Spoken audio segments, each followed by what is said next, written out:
Tesla's putting the pedal to the metal for deliveries. The EPA is doing its best to accelerate the transition to sustainable transportation. Tesla has some competition on the energy storage front, and the Bolt may suffer from a shocking battery degradation rate. Here are your Tesla tidbits for December 8th, 2016, all courtesy of Electrek. Most of us are well aware of Tesla's stated goal this year to deliver a minimum of 80,000 vehicles. Through 2 quarters, the company had fallen precariously behind, sitting at just shy of 30,000 deliveries. They played some serious catch-up in the 3rd quarter, delivering a new company record at 24,500. They'll need to set a new company record again to make the 80,000 mark, and if some video proof in California echoes the rest of the country, they're on their way to doing it. The Dublin store had more than 72 cars awaiting delivery on their lot, and if you remove the upcoming holiday and weekends, they've got only 17 days to deliver them. That's a touch over 4 deliveries per day to get them out the door. Not having taken delivery of a Tesla, I assume this is a somewhat time-consuming process, and if you've got to get 5 out the door in one day, it sounds like a tall order.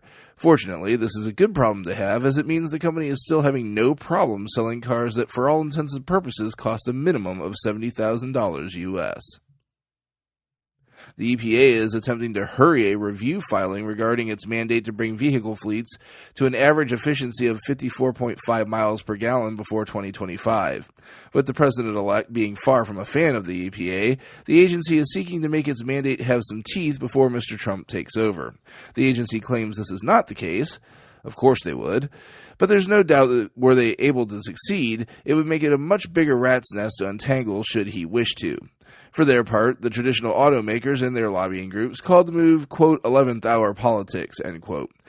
The deck is rather stacked in favor of the big auto special interests, with known climate change denier Myron Ebel in charge of the EPA transition, but we will see if sanity prevails and the mandate lives. Switching focus to the energy side of the house for a moment, Tesla Energy was on hand at the U.S. Energy Storage Summit today, and VP Matteo Jaramillo, I probably butchered that, but you know that about me by now, didn't get to take a walk in the park. Jaramillo went toe-to-toe with Sunen's chief sales and marketing officer, Philip Schroeder. Sunen competes directly with Tesla, manufacturing its own home-use battery, as Tesla does with the Powerwall.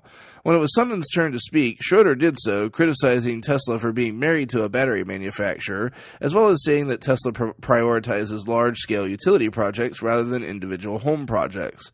Jaramillo wasted no time in pointing out that storage is needed at all levels of the consumption chain. He used an example from food logistics, pointing out that refrigerators didn't negate the need for commercial-level cold storage. What he didn't point out, and actually Schroeder sort of did, is Tesla's giant cost advantage over Sunen with the advent of Powerwall 2. Powerwall 2 holds 14 kilowatt-hours of power and costs $5,500 to purchase before installation, netting a $393 cost per kilowatt-hour. The Sunen unit, on the other hand, holds only 4 kilowatt-hours and costs $5,950 to purchase before installation, netting a $1,488 cost per kilowatt-hour. Competition is good, though. Hopefully Sunen can find a way to become a viable threat in the space, as it can only spur Tesla on to greater things. But as of now, they lose on capacity, cost, and cost-effectiveness.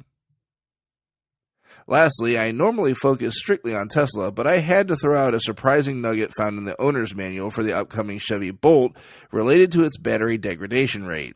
I reported previously on stories reporting the Iron Man-like batteries from Tesla, seeing range reductions of less than 10% after 100,000 miles. The Bolt, on the other hand, not so much.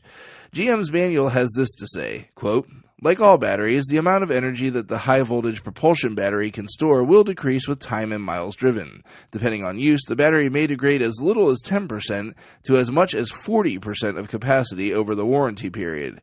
If there are questions pertaining to battery capacity, a dealer service technician could determine if the vehicle is within parameters, end quote.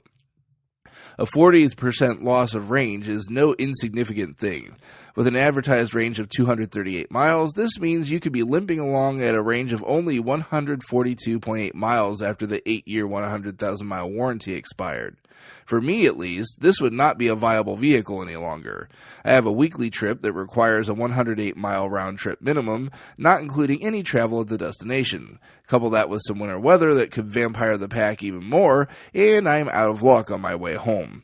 We know that Tesla has a huge head start here, working on custom batteries since the Roadster days, but this is Chevy's first attempt at a modern battery-powered vehicle, so hopefully they can eke some better longevity out of their battery partner in future models. But this here might be where Tesla differentiates itself in the end. Much like Apple and the voodoo they do with their batteries, Tesla could end up being known down the road when EVs are common as the brand with the best battery. Check out the links to today's full stories in the show description. If you get some value out of the show, please consider supporting me at patreon.com/Tesla Tidbits. If you can spare even a quarter a month, it would be most appreciated. Thanks to my super patrons, John Walthour and Drew Schuyler, for their support. As usual, though, if you have no spare coin, it's no big deal. You can still support the show for free through positive reviews on the media services where you find the show, and by spreading word of the show to other Tesla lovers. If you have feedback for the show, the best way to be heard is to tweet at Tesla Tidbits. The Slow News Days feedback is a dead heat between no show, pick the best topic, and pick any relevant topic right now. Let me hear you, folks. Second to last reminder for my patrons and those that are looking at becoming patrons, I do plan to enable instant billing at the end of the week on the 9th. If you're not sure what this is, check out the end of episode 132 where I lay it out. That's it for today. I'll see you back here again tomorrow. Until then, keep it charged and hit the road.